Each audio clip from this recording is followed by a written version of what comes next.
This is breaking news from Channel 7 Eyewitness News.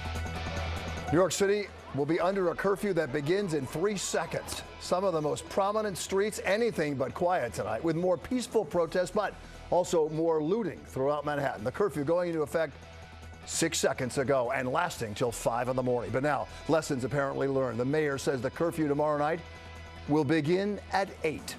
And good evening, everyone. At 11 o'clock, I'm Bill Ritter. And I'm Sandra Bookman, in tonight for Sade. Newscopter 7 right now up and busy tonight as police have been trying to stop the looting and to stop some fires, put out fires that have been set. So far, though, they are facing a tough night ahead of them.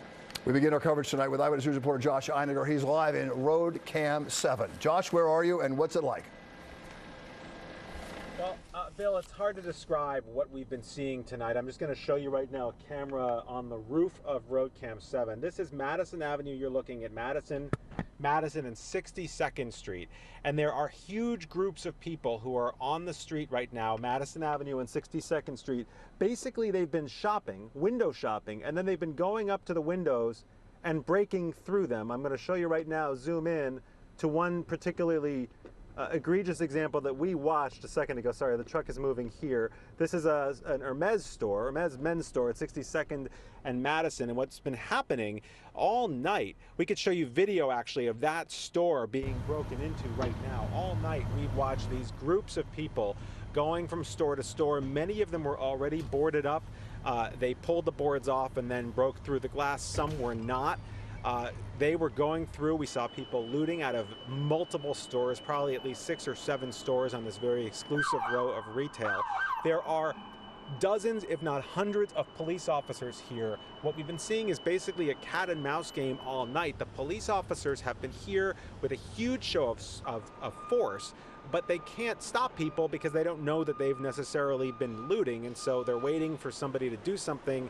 Police move on to the next block and then someone does something. And so that's what we've been seeing basically all night, hundreds of people. And it cannot be said more forcefully, these are not protesters. What's happening here has nothing to do with the ongoing protest movement across the country that has swept the country. Let's show you video of something really quite remarkable that happened that we watched earlier at Washington Square Park. The chief of department of the NYPD, the highest ranking officer, took a knee with protest leaders after they helped along with the police, diffuse a situation in which some people were throwing bottles at cops.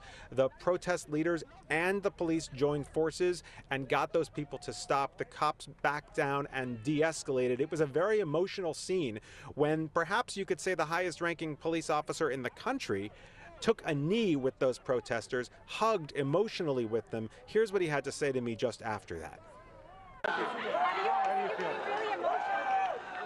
I feel fine. I feel fine, that's right. Because that's the first moment that we get this together, that us and everything that these cops have given their blood for, and the communities that we serve and they all love, can go back together and get those groups out of here from California, from all over this country, who are being paid to take this movement, which is a good movement, and turn it into violence against the men and women who love the communities. Yeah. Get them out of here, throw them out of your protests, protest peacefully. Why would anyone break into a store in your neighborhood? Places that employ the people in this neighborhood. No reason for it. It has to end. Let New York show the country how this is done. And back live, this is how it's being done tonight. Police officers in helmets who are now populating lots of this stretch of Madison Avenue. And as we keep moving up Madison, now that we are in this curfew, things do seem to have slowed down, quieted down just at least a little bit. There are fewer people on the street, although here's a big group of police right now monitoring a store that was looted, and they are here in this location. I'll try to get you to, sorry, the truck is moving and I'm moving the camera. This is what we're seeing, pockets of police, and then the next block you'll see pockets of people who are here doing wrong. So we will of course continue to monitor this now that the curfew is in effect. We'll see if things take a turn, and for now that is what we have for you on a very, very active and very disturbing scene on the Upper East Side tonight.